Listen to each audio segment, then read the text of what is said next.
Excuse me sir, আমি পাগলা Harpic company থেকে প্রচারে এসেছি। আপনারা আমাদের এই প্রোডাক্টটি ব্যবহার করে দেখতে পারেন, খুব ভালো রেজাল্ট পাবেন।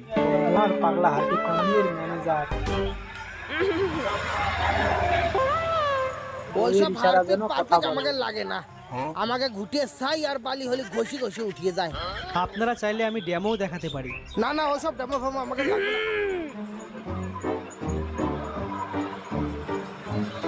হ্যাঁ দাদা, হ্যাঁ চলো চলো, আসো আসো আসো, এইদিকে আসো। ওই যে আমাকে হাগার ঘর, ওই যে তার গন্ধ শুকে হারামজাদা।